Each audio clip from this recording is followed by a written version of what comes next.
نعرہ لگاتے ہیں ہم اہل سنت، تاج شریعت تاج شریعت۔ نحمده ونصلي على رسوله الكريم، اما بعد فاعوذ بالله من الشيطان الرجيم، بسم الله الرحمن الرحيم۔ ومن الناس من يقول آمنا بالله وباليوم الآخر وما هم بمؤمنين۔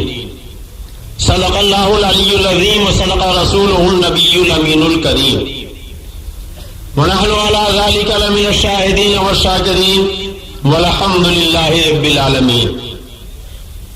امام اہل سنن، فخر زمین و زمن، مجدد ملت ماضیہ، مؤید ملت طاہرہ، آیت من آیات اللہ، سرکار اعلی حضرت امام احمد رضا فاضل بریلوی رضی اللہ تعالیٰ عنہ فرماتے ہیں، سونا جنگل رات اندھیری چھائی بدلی کالی ہے۔ سونا جنگل رات اندھیری چھائی بدلی کالی ہے، سونے والوں جاگتے رہیو چوروں کی رکھوالی ہے۔ آنکھ سے کاجل صاف چورا لے یا وہ چور بلا کے ہیں، آنکھ سے کاجل صاف چورا لے یا وہ چور بلا کے ہیں، تیری گٹھری تاکی ہے اور تو نے نیند نکالی۔ سونا پاسے سونا بن ہے، سونا زہر اٹھ پیارے، تو کہتا ہے میٹھی نیند ہے، مت ہی تیری نرالی ہے۔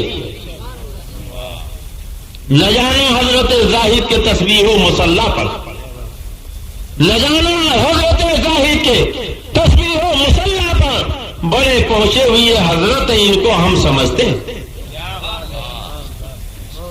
حضرات، آج کا یہ جلسہ جلسہ رد وہابیہ، کہہ دیجئے سبحان اللہ، زور سے کہہ دیجئے سبحان اللہ۔ میں سوچنے لگا کہ ہندوستان کے تقریباً بیشتر صوبوں میں رد وہابیہ کے فیضان سے مجھے تقریر کے لیے بلایا گیا، ایک سے ایک عاشقوں نے بلایا، دعوت تو انہوں نے دی بڑے کم طرح سے، مگر جب جلسے گاہ کے قریب پہنچے تو چپکے سے کان میں کہا کہ حضرت تھوڑا لحاظ فرمائیے گا، زیادہ کھل کے نہ بولیے گا، جھگڑے کا اندیشہ ہے، فساد کا اندیشہ ہے۔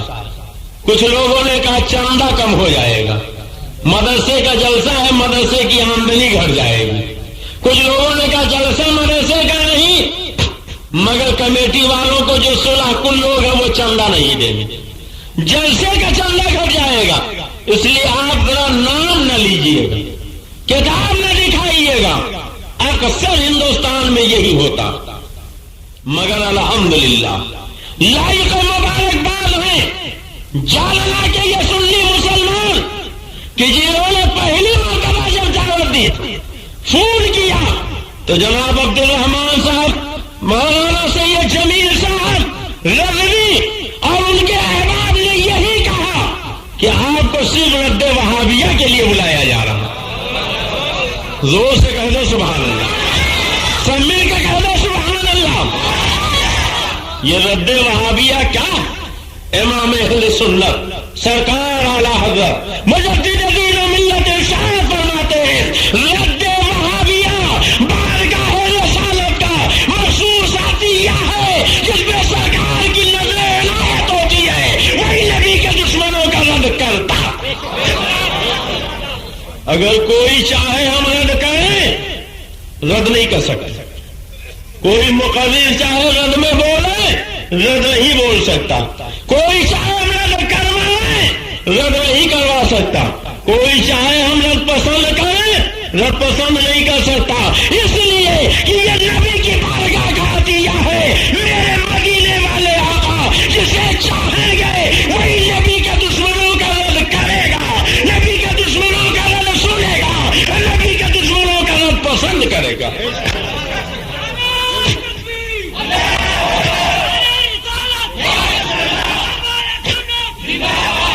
لوگ جلسہ کرتے ہیں، کہتے ہیں مولانا صاحب ہر طرح کے لوگ جلسے میں آتے ہیں، صلح کلی بھی آتے ہیں، وہابی بھی آتے ہیں، دیوبندی بھی آتے ہیں، تبلیغی بھی آتے ہیں۔ ایسی تقریر کیجئے کسی کو برا نہ لگے، سب خوش ہو جائیں۔ ہم نے کہا یہ سب خوش ہوں یا ناراض، جلسہ جن کے نام پر ہے ان کو خوش کرو. ایسی تقریر ہونی چاہیے جس سے خدا خوش ہو جائے, خدا کا پیارا مصطفیٰ خوش ہو جائے. وہاں بھی ناراض ہوتا ہے, ناراض رہے. دیوبندی چڑھتا ہے, چڑھتا رہے. تبلیغی جلتا ہے, جلتا ہے. ہم تو ایسا کہیں گے, ایسا بولیں گے کہ جس سے مدینے والا خوش ہو اور یہ اللہ والے خوش ہو جائیں. اگر نبی خوش ہو گئے تو ہماری دنیا بھی سنور جائے گی, آخرت بھی سنور جائے گی. تو بولو, دنیا والوں کو خوش کرنے والی تقریر ہو کہ مدینے والے کو؟ زور سے بولو, سب مل کے بولو, مدینے والے کو.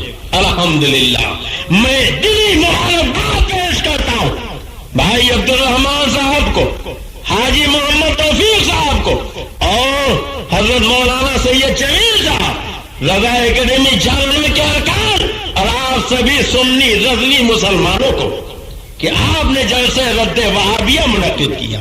سبحان اللہ. میں نے خطبہ رسولہ کے بعد قرآن مقدس کی آیت کریمہ پڑھی.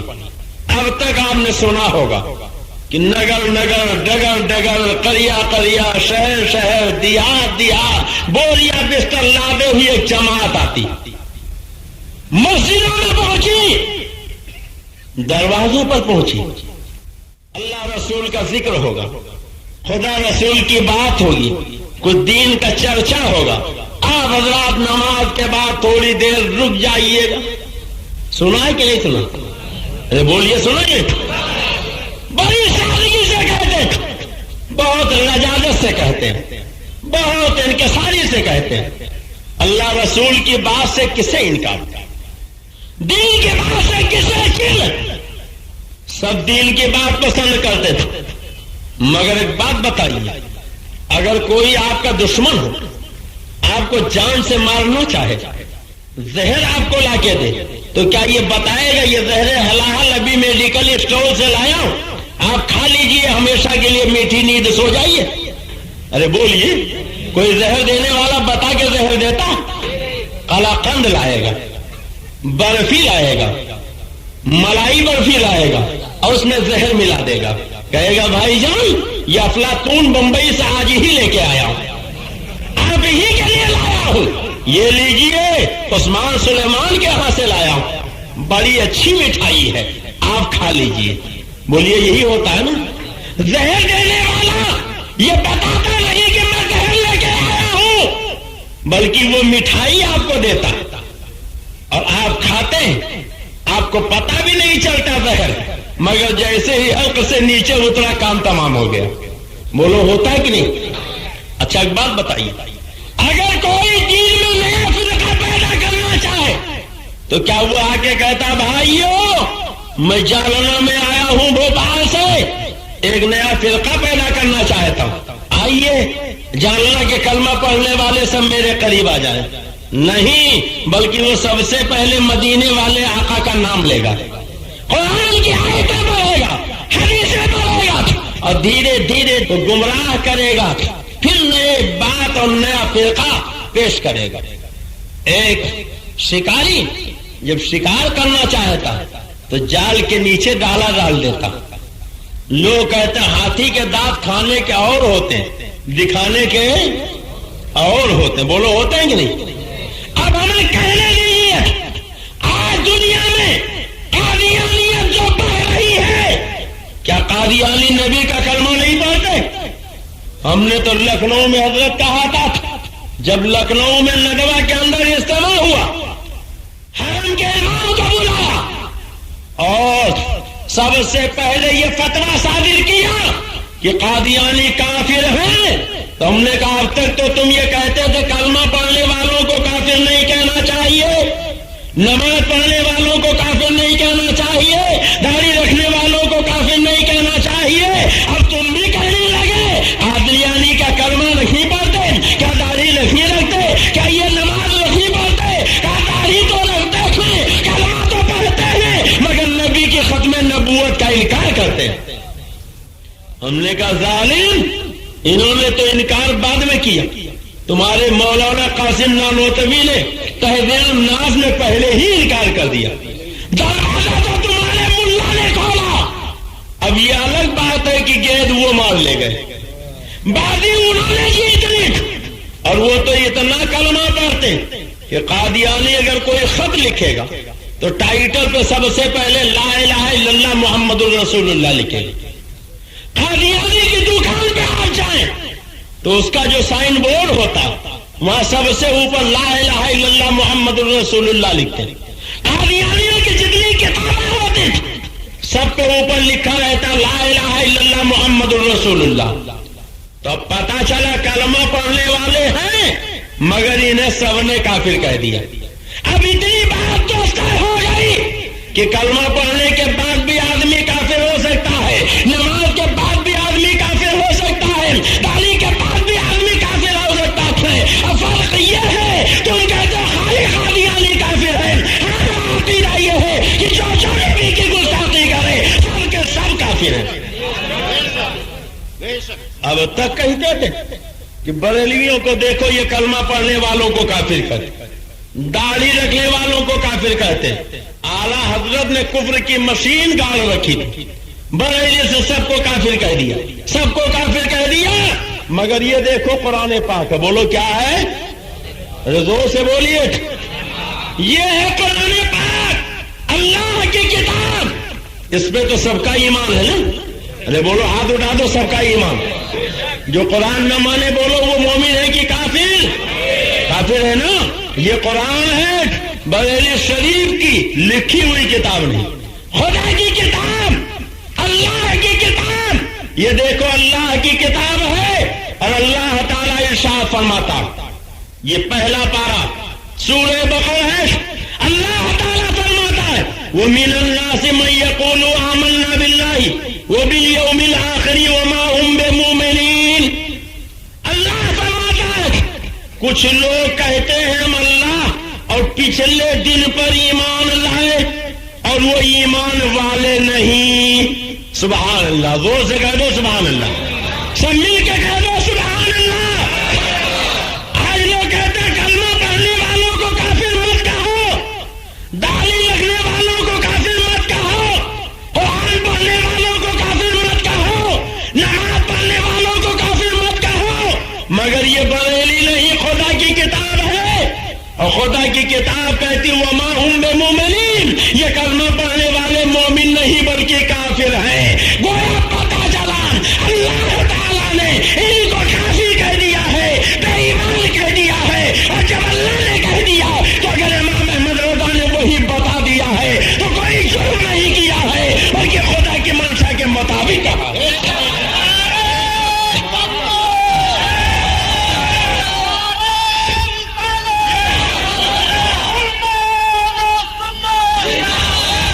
حضرات تبلیغی جماعت کا پورا حلیہ قرآن پاک کے انہی چند آیات میں آپ کے سامنے میں چاہتا ہوں کھول کے رکھ دوں.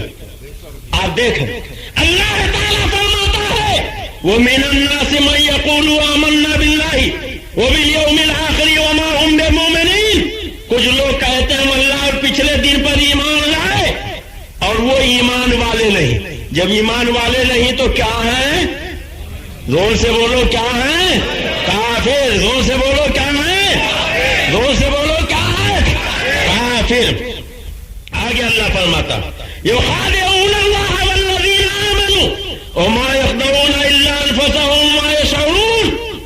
اور یہ فریب دیا چاہتے ہیں اللہ اور ایمان والوں کو. جیسے جماعت والے چنا ستو لے کے آتے ہیں، بولو آپ کو فریب دینا چاہتے ہیں کہ نہیں، دھوکہ دینا چاہتے ہیں کہ نہیں. اللہ کہتا ہے یہ اللہ کو اور ایمان والوں کو فریب دینا چاہتے تھے. یہ فریب دیا چاہتے تھے اللہ اور ایمان والوں کو، اور حقیقت میں فریب نہیں دیتے مگر اپنی جانوں کو، اور انہیں شعور نہیں. یعنی اللہ کہتا ہے یہ تو چاہتے ہم سنیوں کو فریب دے دیں، مسلمانوں کو فریب دے دیں، ایمان والوں کو فریب دے دیں، مگر نہیں اللہ کو فریب دے سکتے ہیں، نہ ایمان والوں کو فریب دے سکتے ہیں. البتہ انہیں شعور ہی نہیں. فی قلوبہم مرض فزادہم اللہ مرضا. اللہ فرماتا ہے ان کے دلوں میں بیماری، نبی کے عداوت کی بیماری، رسول کے دشمنی کی بیماری، پیغمبر کے بغض کی بیماری. اللہ کہتا ہے ان کے دلوں میں بیماری ہے،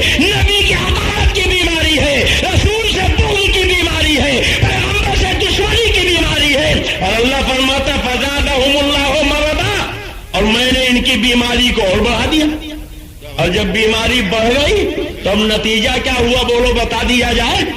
ارے بولیے، بتا دیا جائے؟ اللہ فرماتا ہے کہ وَلَهُمْ عَذَابٌ عَلِيمٌ، ان کے لیے دردناک عذاب ہے۔ کیا ہے؟ دردناک عذاب، بما کانوا یکذبون، بدلہ ان کے جھوٹ کا۔ اب آگے دیکھو، وَإِذَا قِیلَ لَهُمْ لَا تُفْسِدُوا فِي الْأَرْضِ، اور جب ان سے کہا جائے زمین میں فساد مت پھیلاؤ، جب نادیر میں، نائے گاؤں میں کوئی وہابی نہیں، کوئی تبلیغی نہیں، کوئی جماعتی نہیں، جالنا میں تبلیغی نہیں، جماعتی نہیں، ہیں بھی تو بہت کم ہے، جب ان سے کہا جاتا ہے یہاں فساد مت پھیلاؤ، فتنہ نہ پھیلاؤ، تو کہتے ہیں صاحب ہم فساد کب پھیلاتے تھے، ہم فتنہ کب پیدا کرتے تھے، ہم تو اصلاح کرنے کے لیے آئے ہیں، ہماری جماعت اصلاحی جماعت۔ بولیے سنا آپ نے کہ نہیں سنا؟ ارے بولیے سنا کہ نہیں سنا؟ آپ اگر تبلیغی جماعت والوں کو اپنی بستی سے بھگائیں تو کہتے ہیں صاحب ہم فساد والے نہیں، فتنہ والے نہیں، ہم تو اصلاحی جماعت والے تھے۔ اب دیکھو آج یہ کہہ رہے ہیں مگر قرآن نے پہلے ہی بتا دیا ہے، وَإِذَا قِیلَ لَهُمْ لَا تُفْسِدُوا فِي الْأَرْضِ، جب ان سے کہا جائے زمین میں فساد نہ کرو، قَالُوا إِنَّمَا نَحْنُ مُصْلِحُونَ، کہتے ہیں ہم تو اصلاحی جماعت والے، ہم تو اصلاح کرنے والے ہیں، ہم تو فساد نہیں بلکہ اصلاح کرنے والے ہیں۔ ارے آج 1400 سال کے بعد یہ جماعت والے جو بول رہے ہیں قرآن نے پہلے ہی بیان کر دیا۔ پوری صورت آپ قرآن کی آیتوں میں دیکھ لیجیے، وَإِذَا قِیلَ لَهُمْ آمَنُوا كَمَا آمَنَ النَّاسُ، اور جب ان سے کہا جائے کہ جیسے یہ جالنا کے مسلمان ایمان لائے، نائے گاؤں کے مسلمان ایمان لائے، یہ مالے گاؤں کے سنی مسلمان ایمان لائے، یہ دنیا کے سنی نبی کے دیوانے ایمان لائے، ویسے ہی ایمان لے ہم تو قالوا انؤمن کما آمن السفہاء، تو کہتے ہیں کہ ہم بیوقوفوں کی طرح ایمان لے آئے، کہتے ہیں کہ ہم ان گاؤں کی طرح ایمان لے آئے، الا انہم هم السفہاء ولکن لا یعلمون، اللہ کہتا ہے ارے یہ خود ہی احمق ہیں مگر جانتے نہیں۔ سنیوں کو احمق کہتے ہو تو اللہ کے نبی کے دیوانوں کو بیوقوف کہتے ہو، مگر قرآن کہتا ہے یہ نبی کے دیوانے بیوقوف نہیں ہیں، یہ رسول کے متوالے بیوقوف نہیں ہیں، یہ اللہ کے ماننے والے بیوقوف نہیں، بیوقوف تو تم ہی ہو۔ اور سنو آگے اللہ فرماتا وَإِذَا لَقُوا الَّذِينَ آمَنُوا قَالُوا آمَنَّا، بہت غور سے سنیے گا، وَإِذَا لَقُوا الَّذِينَ آمَنُوا قَالُوا آمَنَّا، جب ایمان والوں سے ملتے تو کہتے ہم ایمان لے آئے، ہم نے مان لیا، جیسے آپ مانتے ہو اسے مان لیا۔ عبداللہ ابن عبد سرکار صدیق اکبر کے پاس گیا، کہا ہم نے بھی اسے مان لیا نبی کو جیسے آپ مانتے۔ حضرت فاروق اعظم کے پاس گیا، کہا جیسے آپ مانتے ہم نے بھی مان لیا۔ حضرت عثمان غنی کے پاس گیا، کہا جیسے آپ مانتے ہم نے بھی مان لیا۔ مولا علی کے پاس گیا، کہا جیسے آپ لوگ مانتے ہم نے بھی مان لیا۔ حضرت علی نے ڈانٹا، کہا بے مردود جب تو ایسا نہیں مانتا تو جھوٹ کیوں بول رہا ہے؟ جب اس نے یہ کہا تو اسی پہ قرآن کی آیت اتری، وَإِذَا لَقُوا الَّذِينَ آمَنُوا قَالُوا آمَنَّا، جب ایمان والوں کے پاس پہنچتے ہیں تو کہتے ہیں ہم نے مان لیا، ہم ایمان لے آئے جیسے آپ مانتے تھے۔ وَإِذَا خَلَوْا إِلَىٰ شَيَاطِینِهِمْ، جب اپنے شیطانوں کے پاس اکیلے ہوتے ہیں، کن کے پاس اکیلے ہوتے ہیں؟ زور سے بولو، کن کے پاس؟ حضرت مولانا محمد فاضل صاحب کہہ دے شیطان تو کہتے ہیں یہ دیکھو ممبر پہ گالی بک رہے۔ حضرت مولانا مراد علی صاحب کہہ دے شیطان تو کہتے ہیں یہ گالی بک رہے۔ حضرت مولانا عطا صاحب کہہ دے شیطان تو کہتے ہیں گالی بک رہے۔ ہمارے بھائی حاجی رفیق صاحب کہہ دے شیطان تو کہتے ہیں گالی بک رہے۔ عبد الرحمان صاحب کہہ دے شیطان تو کہتے ہیں گالی بک رہے۔ مولانا سید جمیل صاحب کہہ دے شیطان تو کہتے ہیں گالی بک رہے۔ ارے یہ ہمارے علماء نہیں کہتے، اللہ کہتا ہے وَإِذَا خَلَوْا إِلَىٰ شَيَاطِینِهِمْ، جب اپنے شیطانوں کے پاس اکیلے ہوتے ہیں۔ گویا قرآن نے نبی کے دشمنوں کو خود شیطان کہا، تو جو نبی کے دشمن ہیں انہیں بولو کیا کہا جائے؟ دو سے بولو کیا کہا جائے؟ سب مل کے بولو کیا کہا جائے؟ شیطان کہنا گالی ہے؟ بولو عبادت ہے کہ نہیں؟ ثواب ہے کہ نہیں؟ قرآن کے ہر حرف پہ 10 نیکی۔ صحابہ نے پوچھا یا رسول اللہ کیا الف لام میم ایک حرف ہے؟ تو فرمایا الف حرف و لام حرف و میم حرف، یعنی ایک مرتبہ الف لام میم پڑھیے 30 نیکیاں آپ کو مل جائے گی۔ اب بزرگوں نے فرمایا لکھنے میں تو الف لام میم میں 3 ہی حروف ہیں، مگر پڑھنے میں الف میں بھی 3 حروف ہیں، لام میں بھی 3 حروف ہیں، میم میں بھی 3 حروف ہیں، یعنی ایک مرتبہ الف لام میم پڑھیے 30 نیکیاں مل جائیں گی، 30 گناہ معاف ہو جائیں گے، 30 درجے بلند ہو جائیں گے۔ تو بولو وَإِذَا خَلَوْا إِلَىٰ شَيَاطِينِهِمْ، یہ قرآن ہے کہ نہیں؟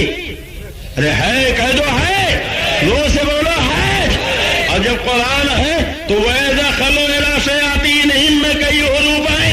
آپ نے ایک مرتبہ شیطان کہہ کے اگر یہ آیت پڑھ دی تو اب آپ کو کتنی نیکیاں مل گئی، کتنے گناہ معاف ہو گئے، کتنے درجے بلند ہو گئے۔ اور قرآن نے تو کہہ دیا ہے کہ نبی کے دشمنوں کو شیطان کہو، تمہارے گناہ معاف ہوں گے، تمہارے درجے بلند ہوں گے، تمہاری نیکیوں میں اضافہ ہوگا۔ اور یہ وہابی کھلے کہتے ہیں کچھ نہ کہو، اور وہابی تو کہتے ہیں کچھ سنی ہوتے کچھ ٹنی ہوتے، صلح کلی، وہ بھی کہتے ہیں کسی کو کچھ مت۔ یہ قرآن ہے، اللہ فرماتا وَإِذَا لَقُوا الَّذِينَ آمَنُوا قَالُوا آمَنَّا، جب ایمان والوں کے پاس گئے تو کہا ہم ایمان لے آئے۔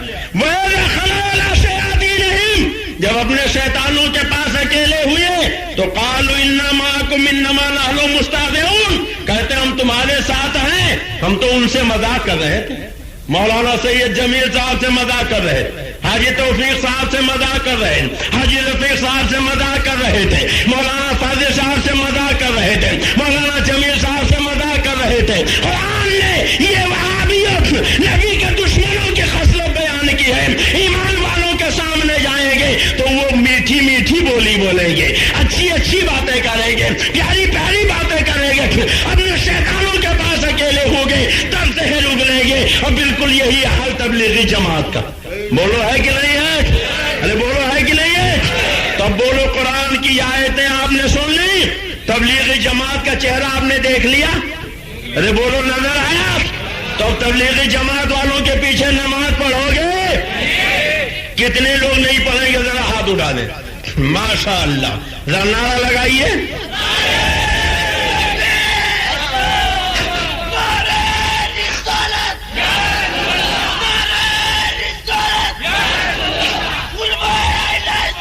سورہ نور والقلم نکالیے۔ حضرات یہ قرآن ہے، اللہ کی کتاب، بولو ہے کہ نہیں؟ تو اللہ کی کتاب پہ ہمارا آپ کا سب کا ایمان ہے، بولو ہے کہ نہیں؟ اب بتاؤ تبلیغی جماعت کا صحابہ خدا کی اس کتاب کے مطابق آپ نے دیکھ لیا کہ نہیں دیکھ لیا؟ کہتے ہیں صاحب ہم تو کسی کو برا نہیں کہتے، ہم تو بس اللہ رسول کی بات کرنے آئے، کسی کو برا نہیں کہنا چاہیے۔ سنا آپ نے کہ نہیں سنا؟ اچھا ایک بات بتائیے، آپ قرآن پاک پڑھتے ہو، نماز پڑھتے ہو تو کیا پڑھتے ہو؟ اعوذ باللہ من الشیطان الرجیم، اللہ کی پناہ مانگتا ہوں میں شیطان مردود سے۔ ابھی بسم اللہ الرحمن الرحیم پڑھ کر آپ نے اللہ کو رحمان الرحیم نہیں کہا، الحمد شریف پڑھ کر خدا کی حمد و ثنا نہیں بیان کی، پہلے ہی آپ کہہ رہے ہیں اعوذ باللہ من الشیطان الرجیم، اللہ کی پناہ مانگتا ہوں میں شیطان مردود سے۔ گویا قرآن نے بتا دیا، نماز نے بتا دیا، خدا کو رحمان بعد میں کہنا، خدا کو رحیم بعد میں کہنا، خدا کی حمد و ثنا بعد میں بیان کرنا۔ پہلے نبی کے دشمن کو شیطان کہہ دو، نبی کے دشمن کو مردود کہہ دو، نبی کے دشمن کو رجیم کہہ دو۔ جب نبی کے دشمنوں کو شیطان کہہ دو گے، مردود کہہ دو گے، رجیم کہہ دو گے، خدا کو رحمان کہو گے خدا قبول کر لے گا، رحیم کرو گے خدا قبول کر لے گا، حمد و ثنا بیان کرو گے خدا قبول کر لے گا۔ اور جب تک نبی کے خطاروں کا رد نہ کرو گے خدا اپنی حمد و ثنا قبول ہی نہیں کرے گا۔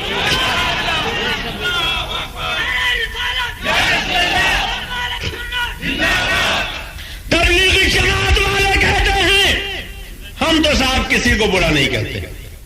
سنا کہ نہیں سنا؟ کتنے لوگوں نے سنا؟ ذرا ہاتھ اٹھا دیں۔ سب نے سنا۔ تبلیغی جماعت والے کہتے ہیں ہم کسی کو برا نہیں کہتے، مگر برا کہنا چاہیے کہ نہیں، یہ قرآن سے اگر اجازت دیجیے ثابت کر دوں۔ بولیے ثابت کر دوں؟ پہلے حوالہ سن لو، کتاب کا نام ہے تبلیغی نصاب، باب فضائل درود، صفحہ ہے 15،